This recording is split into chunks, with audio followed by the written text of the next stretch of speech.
السلام عليكم، كيف حالكم بنياتي ولاداتي؟ شن أموركم؟ إن شاء الله تكونوا تمام.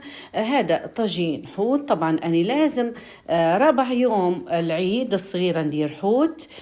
خديت حواجة حطي فيها تومة، هو أعدابة التومة بصراحة طاجين الحوت.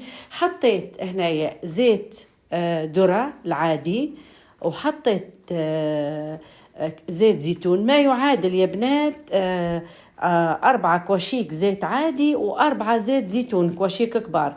ما تقولوش هلبة، لا لازم يكون زيت جنين.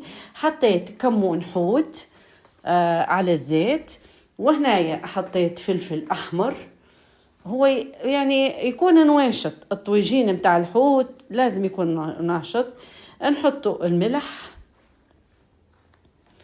لازم أنا بصراحة في العيد الصغيرة لازم ندير حوت في أول يوم والله آخر يوم، ضروري ندير أي حاجة بالحوت. هنايا طماطم حكة.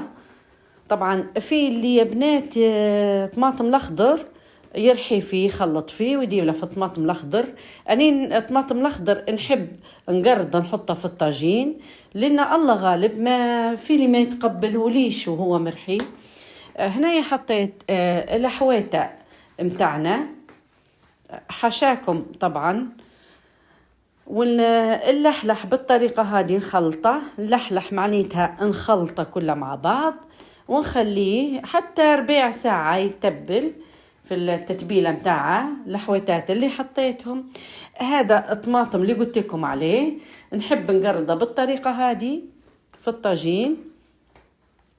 طبعا جاي بنات الطاجين هذاك الزمني متاعك وش زمان اللي برا، زمان الناس ما كانوش عندهم طواجين كوش في الحوش، كانوا في الكوش اللي برا متاع الخبزة.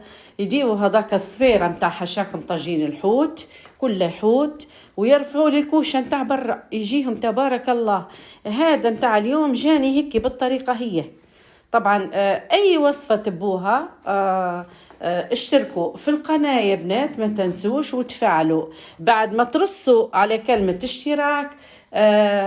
فعلوا الجرس باش أي حاجة تنزلها قبل حلومة في القناة توصلكم طول. طبعا إذا كنت ما تبوش تديروها البطاطا بدوائر، تقدروا تديروها برجات بالطريقة هذه زي ما وريتكم.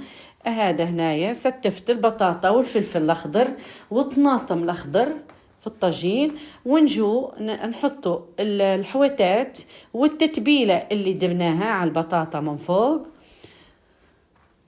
بنياتي اللي ما لحقوش في الصفحة على طاجين الحوت واللي ما شافوش المتابعين الجدد اللي خشوا لي، تقدروا تتفضلوا في القناة وتشوفوا أي وصفة قبل حلومة قديمة نزلتها راح ننزلها على اليوتيوب. عليكم إنكم أنتوا تشتركوا فقط. خشوا اشتركوا في القناة وفعلوا الجرس باش أي حاجة قبل حلومة تنزلها على اليوتيوب تعطيكم إشارة وتخشوا تتبعوا الوصفة. خلاص هنا التتبيلة كلها ننزلها، وجاي تبارك الله يا بنات، الله أكبر تبارك الرحمن على الطويجين جاي نودكم بيه طبعا بنياتي. هذا بعد ما خلاص حطيته على النار نعطيه غلوة في النار وغطيته بالفويل خلاص، وحطيته فتحت عليه من فوق ملوطة تحمر من فوق، بعدين نفتح عليه ملوطة بس. وقولوا هنيئا مريئا وصحتين وسليمتكم. تابعوني قبل حلومة كيتشن، تلاقوا في وصفة جديدة بإذن الله، وكل عام وانتم بخير وسليمتكم.